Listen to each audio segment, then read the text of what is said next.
മരിച്ചുപോയ അമീർ ഖാൻ്റെ ഭാര്യ ഹഫ്സയാണ്.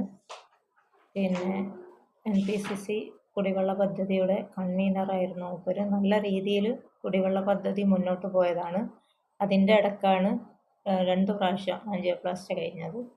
അപ്പം അതിൻ്റെ ഭാഗമായി പുറത്തിറങ്ങാൻ കഴിയാതെയും ഒക്കെ ഫണ്ട് കളക്ട് ചെയ്യാൻ പറ്റാത്തൊരു ബുദ്ധിമുട്ടുണ്ടായിരുന്നു. അപ്പോഴാണ് ഈ കുടിശ്ശിക വന്നത്. അങ്ങനെ പിന്നെ വാട്ടർ അതോറിറ്റിൻ്റെ വെള്ളം കട്ട് ചെയ്യുകയും അപ്പം തന്നെ പഞ്ചായത്ത് യോഗം വിളിച്ചിങ്ങാണ്ട് ഗുണഭോക്താക്കളിൽ നിന്ന് പൈസ പിരിപ്പിക്കാനുള്ള ഒരു തീരുമാനത്തിലെത്തുകയും ചെയ്തു. അതിൻ്റെ യോഗത്തിലൊക്കെ മൂപ്പര് പങ്കെടുത്തിട്ടുണ്ട്. അപ്പോഴാണ് UDFകാർ, അതായത് ഖാദർ മാഷും അങ്ങനത്തെ ആൾക്കാർ ഈ കള്ളപ്രചരണമായിട്ട് മുന്നോട്ട് വന്നത്.